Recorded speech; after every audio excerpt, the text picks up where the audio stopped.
Meus queridos irmãos, feliz sábado. Privilégio estar aqui com vocês. Muito obrigado pelos momentos que eu estou tendo desde ontem à noite. Estar aqui na igreja do NASP Hortolândia. Faz vários anos que eu não venho aqui e foi muito bom para a gente matar a saudade. Ontem um grupo bom de jovens e outros não tão jovens, mas que se acharam jovens e vieram. Foi muito bom. E agora de manhã, o primeiro culto, a igreja lotada, e o segundo culto, a igreja também lotada. Eu falava com o pastor Ronaldo: uau, pastor, pandemia passou mesmo, e essa é uma das grandes igrejas que nós temos nesse país, amém? Privilégio estar com vocês. Se você está feliz, diga amém. Amém. Agradeço tudo, a música, o louvor, todas as participações. Aqui eu não vou me demorar na introdução, já estou com a Bíblia aberta. E louvo a Deus por esse momento. Mais uma vez, obrigado, pastor Ronaldo, pelo carinho, pelo convite, pela amizade. Foram praticamente 8 anos vizinhos e a gente se sente ainda vizinho na amizade. É tão bom isso. Fecha seus olhos, curva sua cabeça, vamos orar. Pai querido, obrigado, Senhor, pelo sábado. Para alguns esse é o único momento, Senhor, para receber o combustível, a força, a motivação, depois de uma semana de cansaço e para mais uma semana de imprevisíveis. Meu Deus, Tu sabes que esse é o momento de refúgio, é o nosso cantinho na Tua casa, onde a gente vem como filhos do Teu amor, no tapete da sala, conversar com o Pai do céu. O que eu te peço, Senhor, é que com a Tua palavra aberta, Teu Espírito Santo fale. O instrumento é pecaminoso, é falho, é equivocado, mas, Senhor, aqui estamos todos nós, do lado de cá do céu, sonhando com a nossa ida para o lado de lá. Então, Pai do céu, que essa mensagem fale a todos os corações que aqui estão, sem exceção, em nome de Jesus, amém. Era um recado pelo WhatsApp e as 3 palavras diziam: eu volto rápido. Acima, o recado dizia: eu prometo. Abaixo, perdão, e acima o recado continuava: cadê Lelê? Cuida dela, amor, porque ela fica assustada. Esse texto foi teclado às pressas por uma enfermeira chamada Monique Batista no dia 14 de julho. Ela que trabalhou fervorosamente, profissionalmente, dedicadamente na linha de frente de uma batalha que todos nós aqui de alguma maneira enfrentamos. Ela escreve para o seu noivo, porque depois de tantos momentos ajudando pessoas, chegou o momento dela ser ajudada e ela fez uma promessa: amor, fica tranquilo que eu vou ali e eu já volto. Agora cuida da sobrinha porque ela está assustada, mas fica tranquilo, eu vou voltar. Ela fez essa promessa e 29 dias depois ela não cumpriu essa promessa, porque infelizmente Monique, ela faz parte da estatística triste de mais de 700 mil mortos cujas vidas foram ceifadas no período da pandemia. Já passa quase 2 anos. A gente não pode esquecer de histórias dramáticas onde pessoas entregaram promessas e não cumpriram suas promessas, e infelizmente essa é mais uma das histórias que rasgam o nosso coração. Amor, eu prometo. Quando o ser humano promete, ele não resolve. Porque às vezes você faz promessas, passou uma semana, fez promessas para alguns, e de repente você não percebe que do nada surge um nó no teu caminho. E eu não sei você que veio a essa igreja tão importante para este país, talvez o seu final de semana é o lembrete de uma semana que parece mais essa imagem, uma noceira só, complexa, muitas coisas difíceis, e você prometendo algo que nem sempre cumpre. É o tempo. Tempo que não é posse, tempo que é percurso, tempo que a gente não guarda, tempo que a gente não consegue acumular, a gente só gasta. E aí, meus irmãos, eu me lembro da Monique prometendo e não cumprindo, mas eu quero dizer para você que nesta manhã, tarde de sábado, eu te apresento um Deus que quando promete, Ele cumpre, amém? Um Cristo que quando Ele fala, Ele faz. Tanto é que no livro de João, gosto de revisitar esse livro, você vê que Cristo quando promete, Ele cumpre de maneira sobrenatural e na prática no seu próprio ministério de evangelhos. Por quê? Lembra quando Jesus falou: eu sou a videira verdadeira, foi lá e transformou água em suco de uva num casamento em Caná? Você lembra quando Cristo prometeu dizendo que era o caminho, a verdade e a vida, e transformou e curou um aleijado que estava no templo há 35 anos sem poder andar? Você lembra quando Cristo disse que era o pão da vida, e numa multidão de mais 10.000 pessoas, 5.000 homens, mais mulheres e crianças, ele alimentou toda a multidão com 5 pãezinhos e 3 peixinhos? Você lembra quando Cristo fala que é a luz do mundo, e na Bíblia tem 7 cegos curados, apenas para mostrar o poder que ele tem de dar visão a todos? Amo pensar na Bíblia quando Jesus também diz que é a água da vida, e ele não só sacia a sede, mas também ele anda sobre as águas, dizendo: Pedro, vem comigo.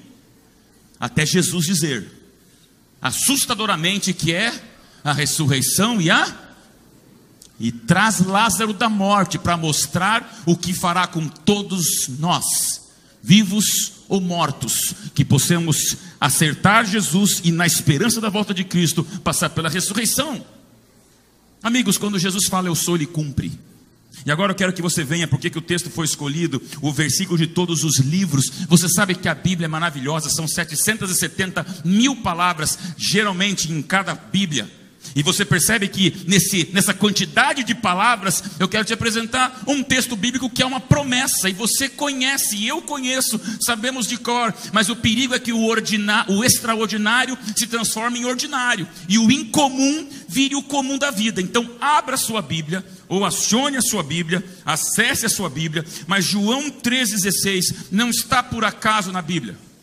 770.000 palavras podem ser resumidas no versículo de todos os livros, que é João 3,16. Vamos juntos, você conhece esse texto, mas leia comigo, o que a Bíblia nos diz? Porque Deus amou o mundo de tal maneira, que deu seu Filho unigênito, para que todo aquele que nele crê, não pereça, mas tenha O sermão podia acabar aqui. Exatamente porque esse é o texto, coluna vertebral da Bíblia. Esse é o DNA do cristianismo. Esse é o texto que mostra que quando Cristo promete, Ele cumpre. Não é como a Monique que disse, vou ali e volto. Não, é quando Deus fala que entrega o seu Filho, para que todo aquele que nele crê não pereça, mas tenha o quê? Por isso, meus irmãos, o sermão vai acontecer um pouquinho mais. Porque um dia eu estava lendo João 3,16 e fiquei curioso. Eu sou uma pessoa da comunicação, da publicidade, sou inquieto, sou curioso. E eu fiquei lembrando que é tão importante João 3,16, quem sabe haja algumas relações com outras partes da Bíblia que também possuem o versículo 3,16. Pastor, isso é numerologia? Não, não é. Toda a Bíblia é inspirada. Qualquer versículo da Bíblia, você pode tirar uma aplicação, com texto, mas eu queria agora fazer uma visita com você, uma viagem bíblica com você, porque dos vários livros da Bíblia, alguns não chegam ao capítulo 3, e outros que chegam, às vezes o versículo é uma genealogia, ou um assunto um pouco mais técnico, mas você vê que alguns livros, o 3,16 é assustadoramente influenciador na nossa percepção de evangelho. Ele é sobrenaturalmente forte para nos mostrar o que é o plano da redenção. Então vem comigo, porque a gente começa agora viajar nos livros que tem 3,16 como um eco de João 3,16. Eu já começo em 7 rápidos passos falando para você do primeiro 3,16, que envolve o pecado. Está na Bíblia. O pecado estragou, o pecado invadiu, o pecado virou o plano de Deus. E o primeiro 3,16 da Bíblia não é um versículo bonito, é um versículo triste, onde depois do pecado, o que acontece ali? A maldição do pecado. E o primeiro 3,16 que está em Gênesis nos diz, e a mulher disse, multiplicarei os sofrimentos da tua gravidez, em meio a dores dará luz a filhos, o teu desejo será para o teu marido, e ele te governará. Pastor, esse é um versículo anti-mulheres. Não, aqui não estamos discutindo posição da mulher. Aqui estamos discutindo profeticamente o que o pecado devastaria nos relacionamentos, nas relações e na autoimagem de todos nós. 3,16 para nos lembrar que Satanás invadiu os sonhos originais de Deus e estragou muita coisa. Não sei como foi a tua semana, mas você entende que nós estamos num lugar que Romanos 3,16 reforça essa expectativa frustrante. Romanos 3,16 nos diz, os seus caminhos têm destruição e alguma coisa deu errado. Como diriam os jovens, pastor, deu ruim na minha semana. Tanto é que eu tenho usado essa aplicação e repito a você, do lado de cá do céu, ou é luta, ou é luto. Não dá as duas coisas. Se você não está lutando é porque já morreu. Porque se você está vivo, é porque você está lutando e muito. E agora do primeiro Gênesis 3,16 para o outro 3,16 que está em Apocalipse, nós percebemos que alguma coisa muito errada acontece. Tanto é, meus irmãos, que esses dias eu vi uma citação muito importante.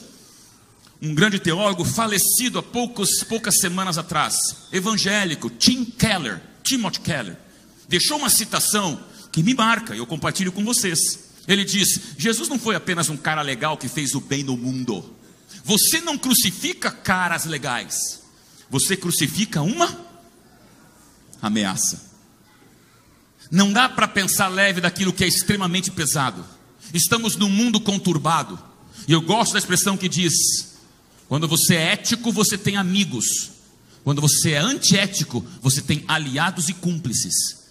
E nós estamos do lado de cá do céu para entender relacionamentos poderosos, onde no Apocalipse 3,16 alguma coisa muito triste também acontece. Se o primeiro 3,16 é a maldição do pecado, o último 3,16 é uma descrição de uma igreja, a única que não recebe um elogio das 7. Estou falando de Laodiceia. E olha que é no 3,16 de Apocalipse que aparece essa frase fortíssima que diz: és morno, nem és quente nem frio, estou a ponto de te vomitar da minha boca. Irmãos, é gravíssimo pensar no perigo que nós temos nesse momento de voltarmos a nos acomodar.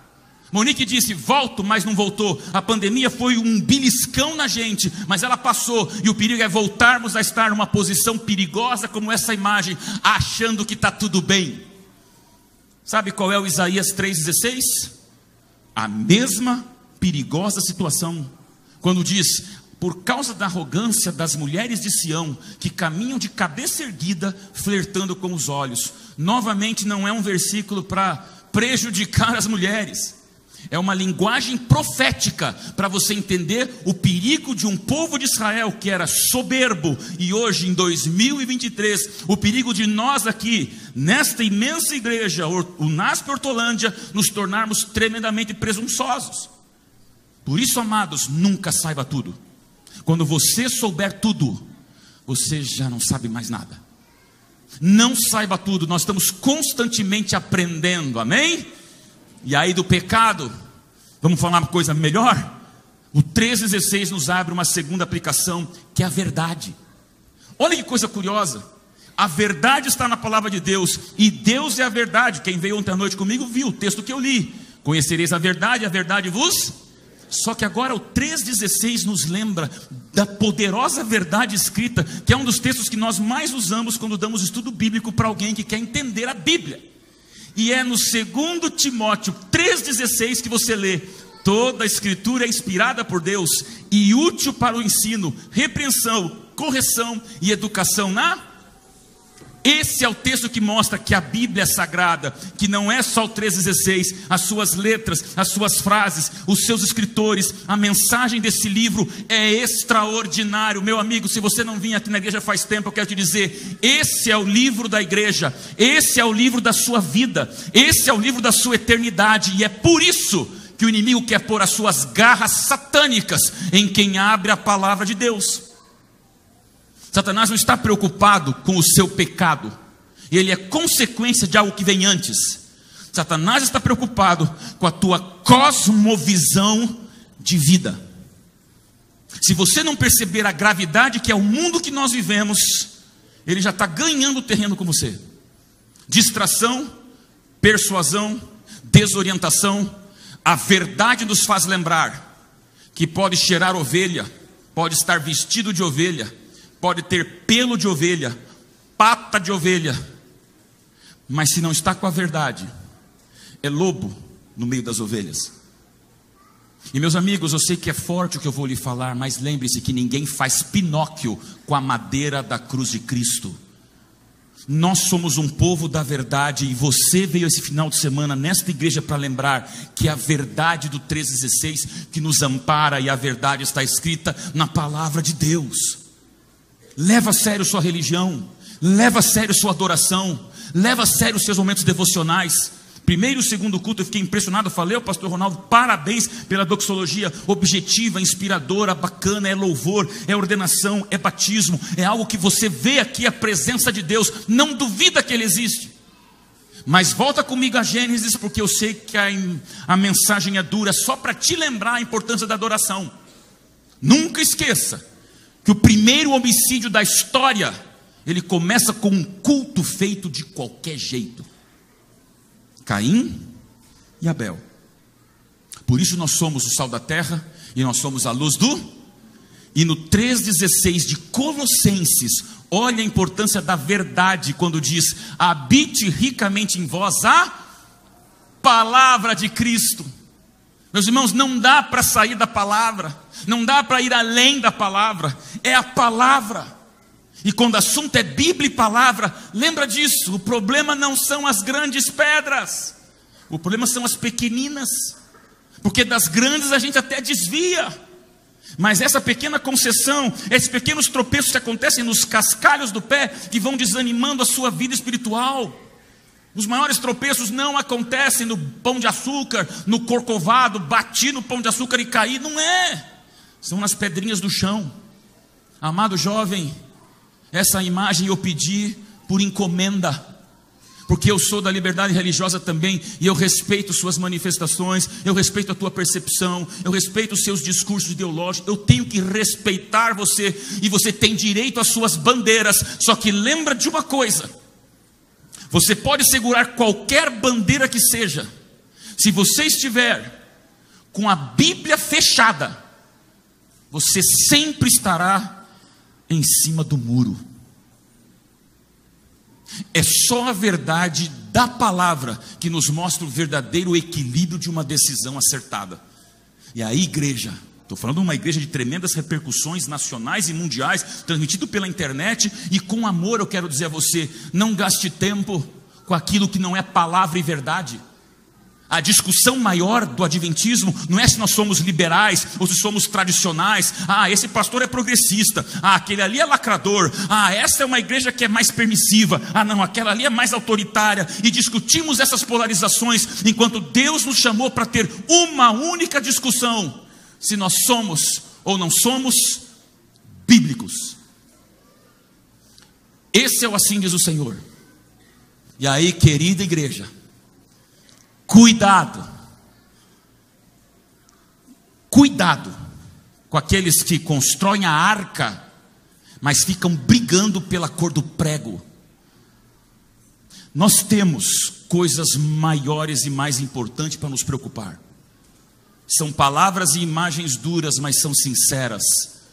Falar em línguas é um dom, mas segurar a língua é um fruto. Como eu amo pensar nessa segunda característica do 3,16, que é a força da palavra. E já vamos para a terceira parte. Entrega. Quem estava no primeiro culto viu. Olha que coisa maravilhosa que no 3,16, de Gênesis como maldição, Apocalipse como Laodiceia, em Mateus, o 3,16 é o batismo de Cristo, nos lembrando que batizado Jesus, saiu da água e se lhe abriram os... Meus irmãos, é uma viagem em todo o plano da redenção. Jesus, aquele que andou sobre as águas, se submeteu sob as águas, para me dar e lhe dar o exemplo da decisão. Pastor, eu tenho que me batizar? Se Jesus deu exemplo e você ama tanto Jesus, por que não seguir o exemplo de Cristo? Esse é o 3,16 que nos lembra também em 2 Coríntios: quando alguém se converte ao Senhor, o véu é... Uau! Agora se prepare, porque se você quer perder seguidores na internet, é só falar a palavra que eu vou lhe dizer agora. E tenho aprendido na minha própria experiência digital, que se você quer ganhar seguidores, só fale o que eles gostam. Agora, você quer perder seguidores, fale o que Deus quer que você fale. E existe uma palavra que nós evitamos. Amamos, amor, aceitação, acolhimento, recepção, fraternidade, e tudo isso está certo e na palavra de Deus. Só que tem uma palavra que nós não podemos fugir, e por isso 3,16 nos lembra do batismo. Sabe qual é? Quebrantamento, conversão, transformação, mudança. Existe uma geração que hoje diz: eu venho para a igreja, mas não mudo nada, porque eu já sou o fim em mim mesmo, e eu sei o melhor do universo. Isso é presunção, meus irmãos. O 3,16 nos lembra que quebrantamento é transformação, é mudança, é upgrade de vida, é melhora. E essa imagem traduz para você: toda vez que você fizer o que é certo, escrever o que é certo, falar o que é certo, nos seus grupos, na influência do grupo, no time de basquete, na academia, na faculdade, nos seus colegas de negócio, prepare-se, porque quando você fizer o que é certo, os errados vão tentar atingir você. Não é simples.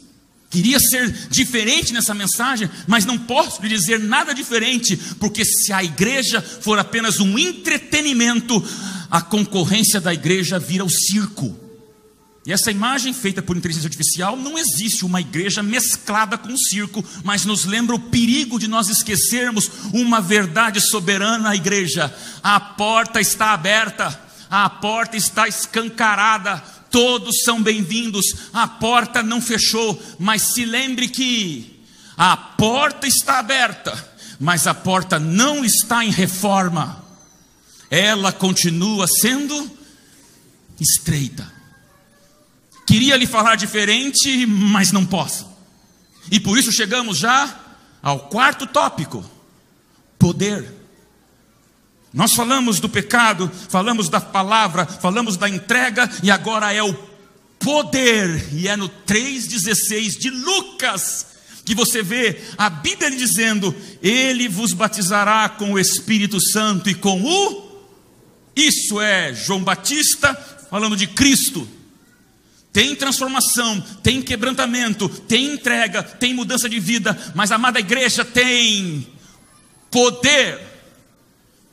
E eu olho para o adventismo e vejo Deus escrevendo com sangue as suas palavras de poder através dessa igreja. Não duvide disso. Amados irmãos, a igreja adventista não é feita de açúcar para agradar o paladar de todos. Uma igreja séria não é feita de papel facilmente amassado quando a pressão aumenta. O cristianismo não pode ser feito de areia, onde qualquer maré derruba.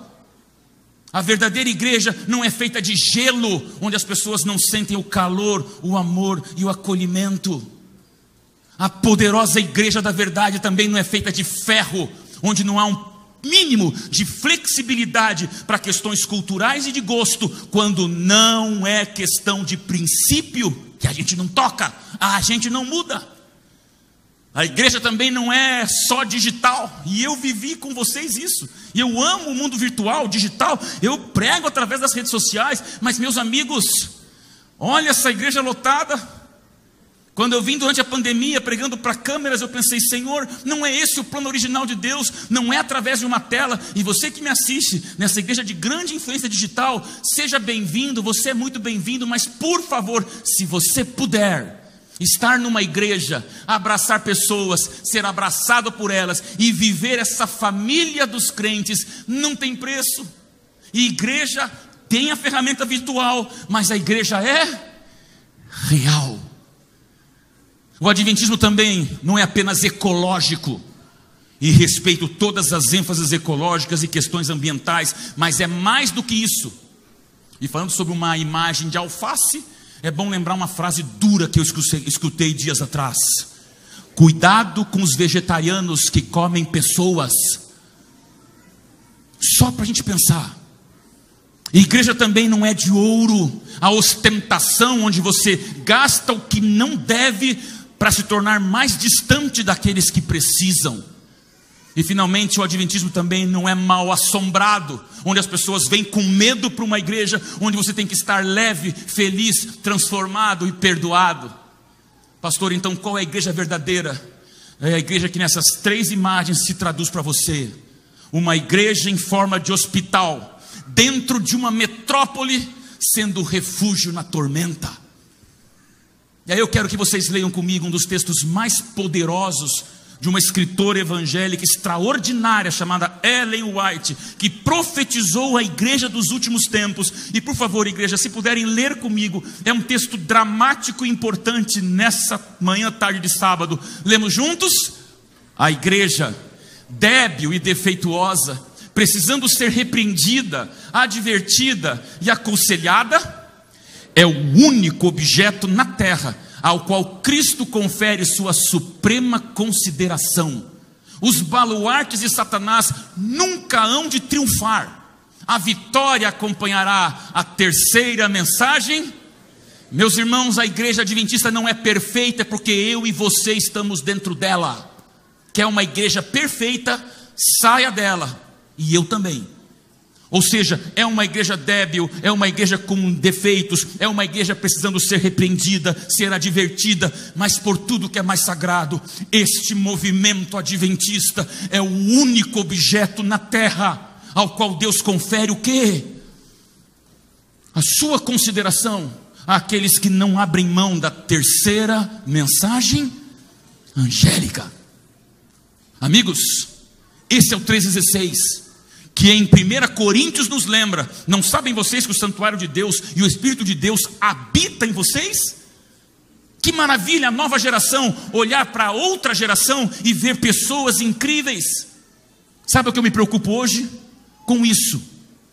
Todos respiram, muitos transpiram, alguns conspiram, mas pouquinhos inspiram. É essa inspiração que às vezes está nos faltando.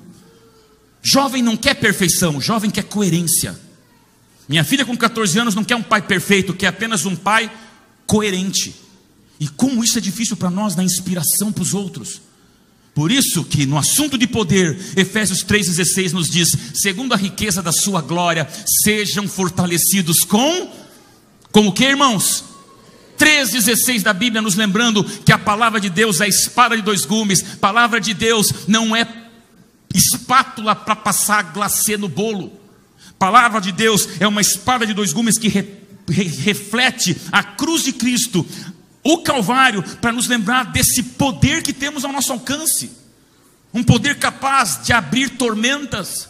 Um poder capaz de você se lembrar em Josué 3,16 que diz: pararam as águas que vinham de cima. Era a arca da aliança atravessando o Jordão, rasgando o Jordão, como o mar vermelho tinha sido rasgado por Moisés. O poder repassou. Ou vem para o Novo Testamento e no 3,16 de Atos você vê Pedro e aquele ex-mendigo aleijado. Para você entender esse recado de Pedro, pela fé no nome de Jesus, deu a este saúde perfeita na presença de todos vocês. Queridos jovens, não duvidem do poder que Deus tem para você.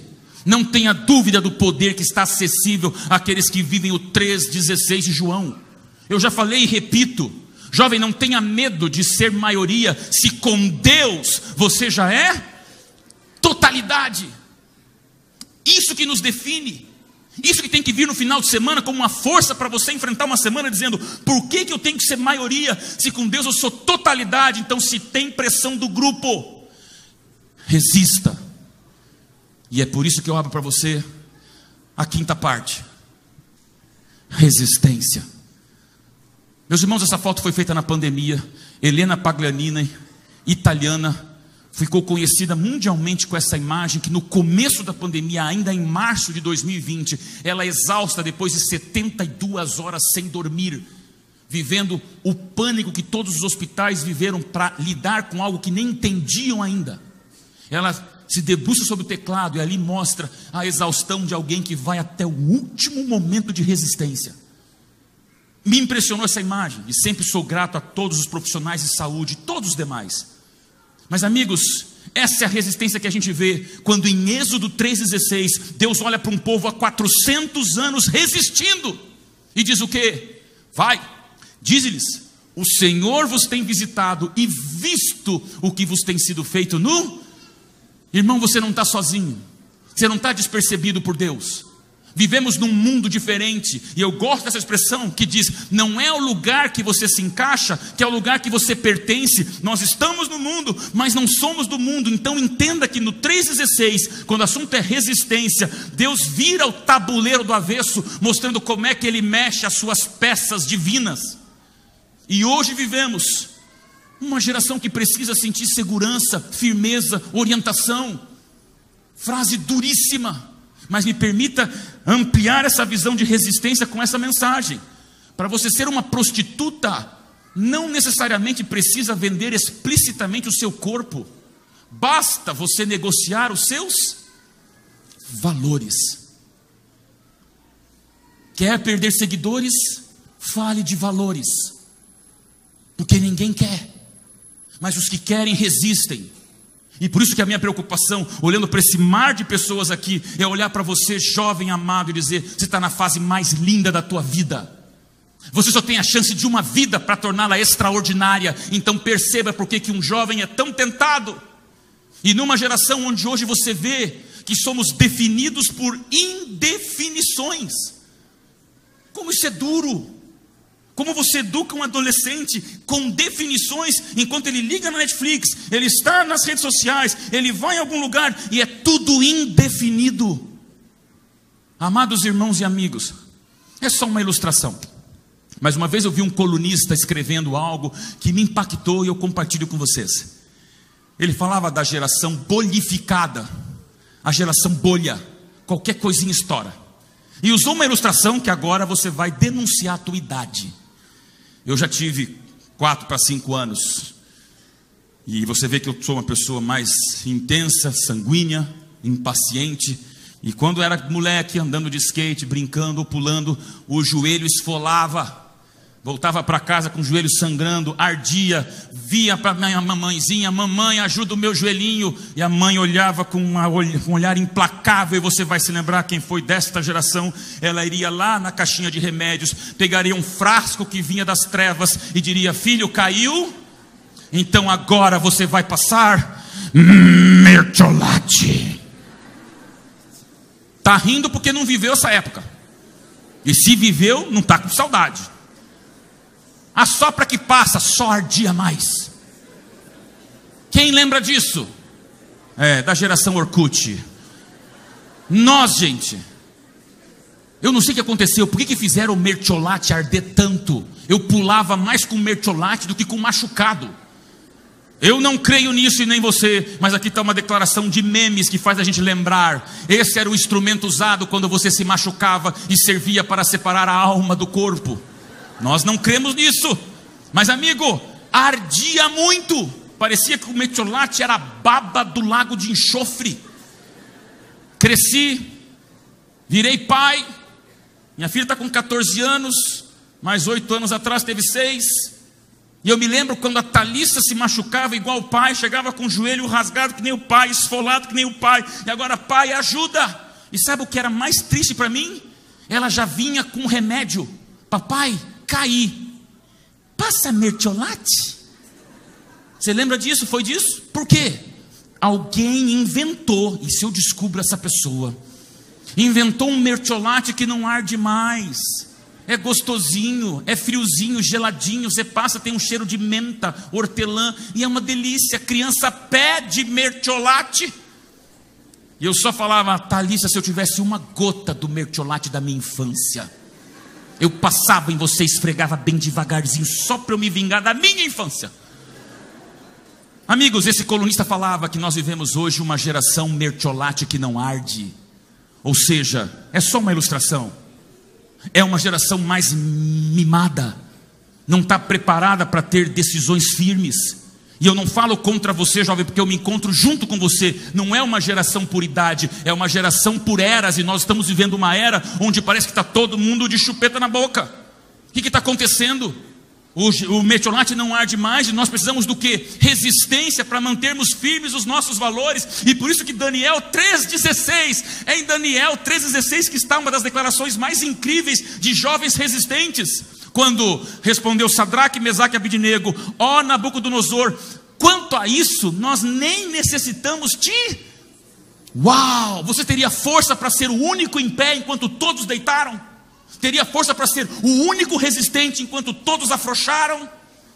Essa é a Bíblia, que nos lembra que resistentes calam a boca dos leões, resistentes abrem mares e tempestades, resistentes têm a palavra de Deus aberta. Eu só vou te lembrar quando você tiver questionamentos num mundo de incertezas e indefinições, só faça essa pergunta: se o amor de Deus é para todos, por que então seus princípios seriam só para alguns? Pensa nisso. Responda para mim isso depois. Deus ama todo mundo. Agora, por que os seus princípios não são para todo mundo? É no 3,16 que você para pensar no que eu vi esses dias numa empresa de segurança, que eu visitei e vi uma placa que não tinha a ver com Bíblia, mas eu vi e falei: uau, isso é tudo que eu preciso para sobreviver nesses tempos. E nessa placa dizia: errado é errado, mesmo que todo mundo esteja fazendo. E maravilhosa igreja, certo é o certo, mesmo que ninguém mais esteja fazendo. Nós somos movidos por bússola. Nossa religião não é de controle remoto. A bússola, você recebe o norte muito mais forte que você. Controle remoto, você zapeia do jeito que você gosta, no canal que você quer, para o Deus que aceita tudo que você faz e não acha que nada mais é pecado. Por isso, irmãos, no 3,16 de Sofonias tem um lembrete: não temam, não se enfraqueçam as tuas mãos. Já estamos em mais de 15 versículos bíblicos para você lembrar. O 3,16 é um recado para você, jovem, como está em Filipenses: todavia andemos de acordo com aquele que já alcançamos. Vida é crescimento, é progresso, é resistência. E aí nesse tópico é bom ver 2 Tessalonicenses 3,16, que diz: o Senhor da paz vos dê continuamente a paz em todas as circunstâncias. Irmãos queridos, paz pode ser uma mensagem dura, mas ela é pacificadora, não é agressiva. Por quê? Porque 3,16 nos lembra que você tem valores e nem por isso você vira uma pessoa furiosa. Voltamos para a pandemia. Quem está casado aqui sabe o que eu vou te falar agora. Esse casal casou em 2015. 2 médicos extremamente competentes foram engolfados, como todos os demais, pelo tsunami chamado coronavírus. E os 2 trabalhavam na linha de frente de combate à pandemia, num dos hospitais maiores de Dallas, no Texas. E a história conta que esses 2 iam para o hospital, mas de manhã, como todos nós casados já vivemos isso, tiveram uma briguinha. Que briguinha era? Discutiram porque alguém não tinha lavado a louça. Já fechou o tempo. Aí entraram no carro, um queria pôr a playlist do seu Spotify e o outro queria pôr por Bluetooth no carro a sua playlist do celular. E os 2 discutiram para decidir quem ia prevalecer para pôr a música no carro até o trajeto do hospital. Brigaram, gente, emburraram por causa da louça e por causa de uma playlist do Spotify. Eles chegaram na UTI, puseram camadas e mais camadas protetoras que você vai se lembrar, parecendo verdadeiros marcianos dentro da terra. E eles se olharam antes de cada um ir para uma sala de UTI diferente. Deus sabe lá quando se encontrariam depois do dia inteiro. Foi esse momento que os 2 se olharam. E eles dizem depois, em depoimentos que fizeram, que eles caíram em si e perceberam que estavam brigados por louça e playlist, enquanto iriam enfrentar a morte ao alcance de centímetros deles. Foi quando eles fizeram esta foto. Alguém estava presente na UTI e pegou esse momento que viralizou instantaneamente pelo mundo. Uma das imagens mais dramáticas da pandemia, que mostra esse casal sem poder se encostar, sem poder se beijar, sem poder se abraçar pele com pele. Eles se encostam entre luvas e proteções, entre face shield e vários impedimentos. Eles se olham e ali a história diz que eles foram às lágrimas e num olhar um disse para o outro: perdão. Foram entrevistados pela CNN, que foi quando eu tive acesso a essa história, e a declaração de ambos me surpreende quando eles dizem que ali eles perceberam uma realidade, igreja. A verdadeira tragédia das coisas, a pequena as menores. Amada igreja, ou você vive pelo macro ou pelo micro, ou você vive pela eternidade ou pela perenidade. Ou você vive pelas grandes discussões, ou você perde tempo com as pequenas discussões. E nós estamos vivendo um mundo onde o universo está em jogo e gastamos tempo com picuinhas. Já vamos terminar. Sexto, do 13:16 também tem serviço. E para mim serviço é missão, porque a igreja que serve é missionária, e a igreja que é missionária serve. E olha que coisa linda, no 3:16 de 1 Samuel, é quando Eli chama Samuel, e Samuel responde o quê? Dizendo, eu não ouvi, dizendo o quê? A amada igreja também faz parte do 3:16, o serviço missionário que Deus nos chama, porque você quer ter autoridade como chefe, quer ter autoridade como líder, quer ter autoridade como patrão. Jesus deu o exemplo da verdadeira autoridade, que é se prostrar perante pés sujos e pecadores e lavar esses pés. A linguagem do serviço é a que lhe investe de autoridade como líder. Então, meu amigo querido, é em 3:16 de 1 João que você vê, nisto conhecemos o amor, em que Cristo deu sua vida por nós, e devemos dar nossa vida pelos... Se você achou que eu estava fazendo aqui um sermão higienizador, pasteurizador, para só os santos se reunirem, você está muito enganado. Porque agora eu te mostro que o verdadeiro chamado que Deus nos faz como igreja é amarmos o próximo aonde quer que ele esteja. E eu já usei essa imagem. Uma das comunidades do mundo, Rio de Janeiro, Mumbai na Índia, São Paulo, Paraisópolis, eu não sei. Mas uma imagem dessa mostra a nossa indiferença. Porque essa imagem está completamente de ponta cabeça. E parece que é tudo igual, num borrão de seres humanos, onde você tem que entender comigo que Jesus está entre nós, se vestiria como nós, estaria nos lugares que nós vamos, e iria a lugares que nós também não vamos. Meus amados, isso é um evangelho que é sério, relevante e faz a diferença. Por isso, quando me procuram, eu tenho muitos stalkers por aí, muito bullying que a gente recebe, pessoa pública na internet, imagine quantas pessoas me detestam, só porque eu estou lá. E alguns dizem, pastor, você é muito mimimi. Essa é uma palavra que a gente entala na garganta, que parece que diminui você. Até eu descobri, igreja do NASP Hortolândia, que mais do que nunca eu sou um pastor mimimi sim. E seja uma igreja mimimi também. Sabe por quê? Nesse 3:16 nós descobrimos que mimimi é de ministério, missão e misericórdia. Ouçam amém? Acabou, gente. 6 passos. Do serviço à palavra, do poder à resistência, da entrega ao pecado. Para a 7ª ser a mais importante de todas, onde a gente volta onde começou. O 3:16, mais importante da Bíblia depois de João, nos lembra a importância de Cristo e da cruz. Essa imagem eu mostrei ontem, dizendo que eu ia repetir hoje. Não permita que a laicopatia desse mundo estrague a relevância da cruz na tua vida. E é para a nova geração. Paulo escreve para a nova geração 2 epístolas que eu amo, eu leio, releio e tento decorar, que é o lembrete para mim e para você do que nós deveríamos falar para os nossos filhos, adolescentes e jovens. É em 1 Timóteo 3,16 que existe um dos textos mais lindos da Bíblia, que mostram Jesus.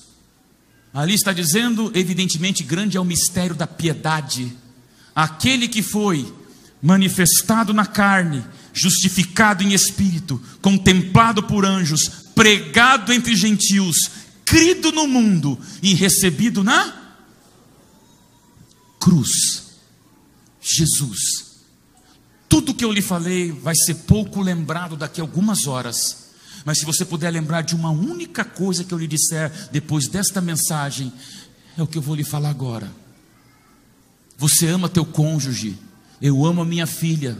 Você admira um professor, você respeita um chefe, você é um líder exemplar, você tem servidores que você admira, você tem contatos publicitários de finanças, de negócio ou de oportunidades de vida, eu não sei.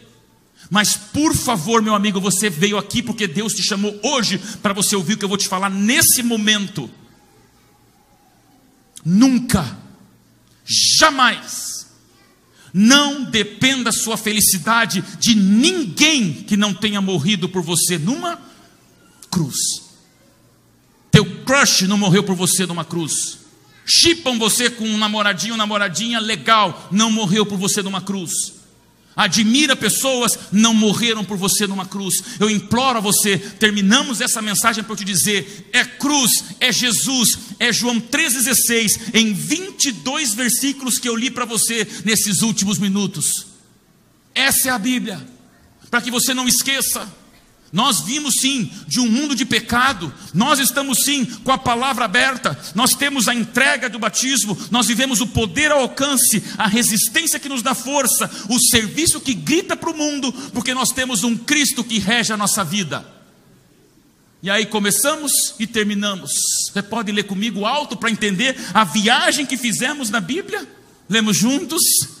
Porque Deus amou o mundo de tal maneira que deu o seu Filho unigênito, para que todo aquele que nele crê não pereça, mas tenha a... Você entendeu? É a última história. Eu pregava numa das igrejas de São Paulo.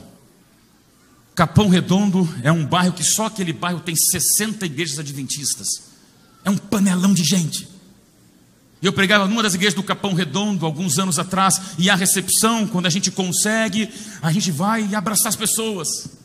Era antes da pandemia, eu me lembro que eu estava cumprimentando as pessoas, e uma fila grande, às vezes você põe um pouco no piloto automático, né? Feliz sábado, Deus abençoe, feliz sábado, e eu sou um pouco mais impaciente, não quero demorar a fila, porque as pessoas querem almoçar, querem ir embora, como você está querendo, então vamos rapidinho. Mas de repente chegou uma senhora, baixa estatura, olhares emoldurados por rugas, cabelos brancos, baixinha, me olhou, apertou minha mão e não soltou. E eu já fui para a próxima e senti o tranco. Ela falou: pastor, 10 segundos. Tá bom? O senhor pode orar? Eu falei: pois não, minha irmã, pelo quê? Pastor, eu tenho uma filha que recém-casada está sofrendo abusos físicos em casa. É uma questão de completa violência doméstica. Eu tenho um filho mais velho que está preso por causa de drogas. E o meu filho do meio também esteve numa delegacia por questão de narcóticos e saiu. Mas pastor, começa a ter as mesmas influências desgraçadas que lhe levaram a primeiro aprisionamento. Pastor, meus filhos... Eu esqueci a fila, eu esqueci o tempo. Para mim parou naquele momento ali. Eu que segurei a mão daquela irmã e falei com toda a certeza que eu tinha, olhando uma mulher que segura o mundo nas costas. Eu falei: minha irmã, eu vou orar por você, para que você tenha força para resistir.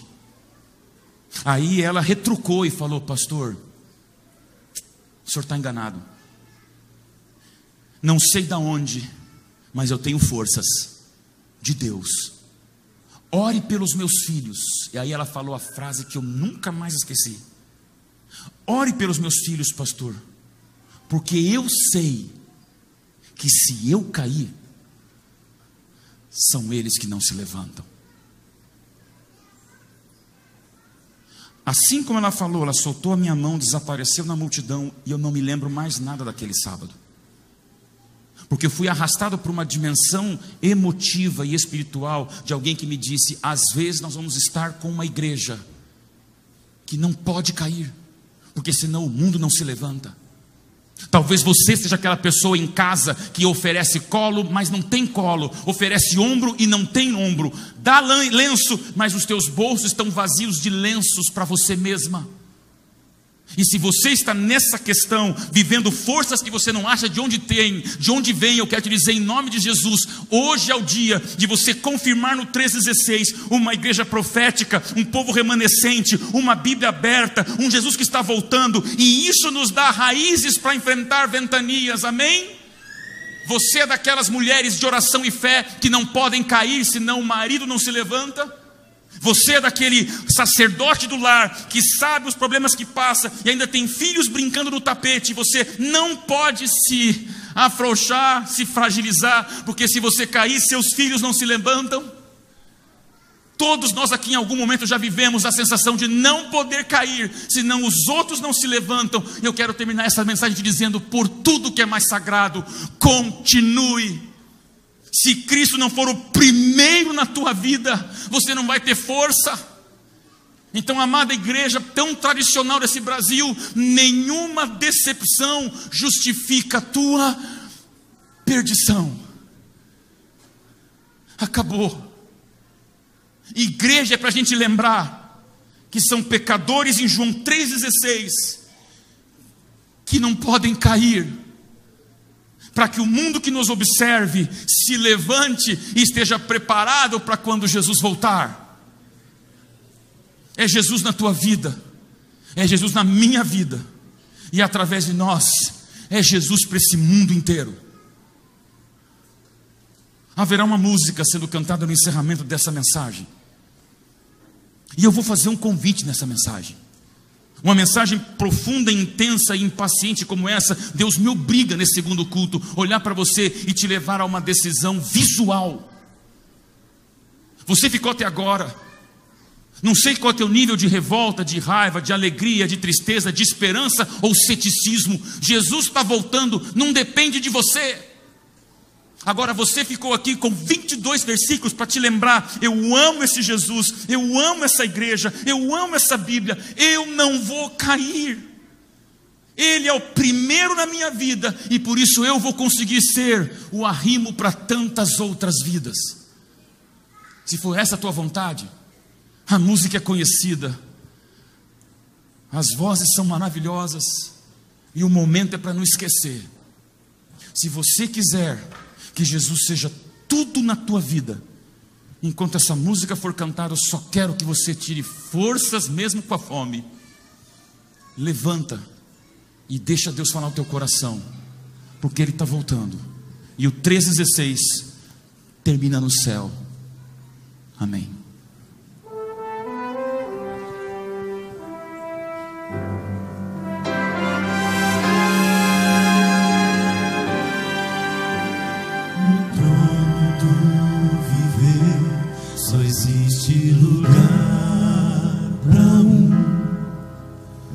Lugar de quem governa tudo ser.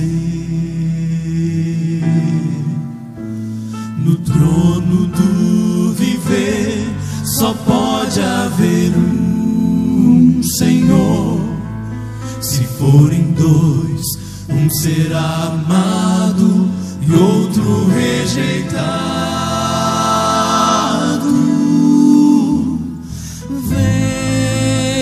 Decide agora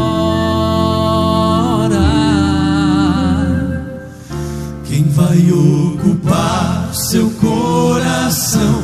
Mas lembre, se ele não for o primeiro em seu coração, então já não é mais nada, não passa de uma ilusão. Mas se ele for o primeiro, o seu companheiro, motivo do céu existir, você vai viver, você vai sorrir, você vai vencer.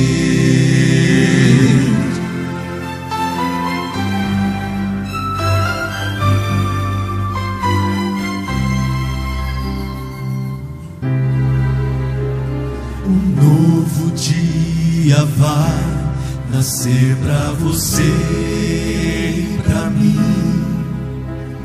Depende de aceitar Jesus no viver. É hora de beber da fonte da vida. Você verá, em Jesus existe plena alegria. Vem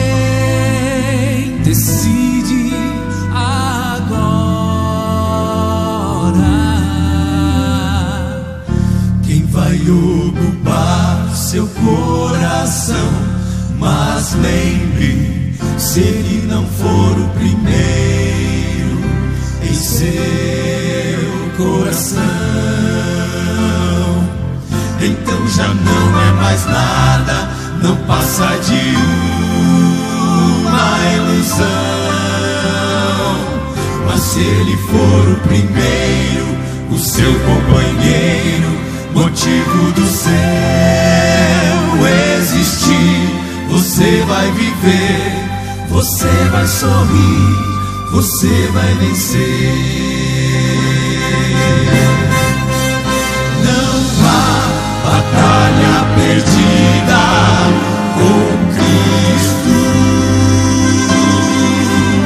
Ele mesmo triunfou lá na cruz. Com sangue já provou que nos ama.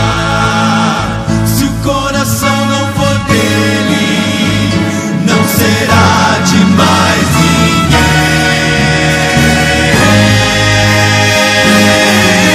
Se ele não for o primeiro em seu coração, então já não é mais nada, não passa de uma ilusão. Mas se ele for o primeiro, o seu companheiro, motivo do seu existir, você vai viver, você vai sorrir, você vai vencer. Você vai viver, você vai sorrir, vai vencer.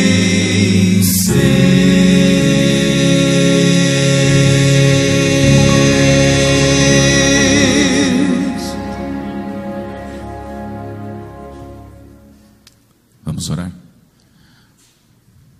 Pai querido, tua igreja está em pé, não porque é melhor do que ninguém, mas porque com a tua palavra aberta vivemos um céu que nos espera. Os tempos não são fáceis, Senhor. Cada vez profeticamente estão ficando mais difíceis.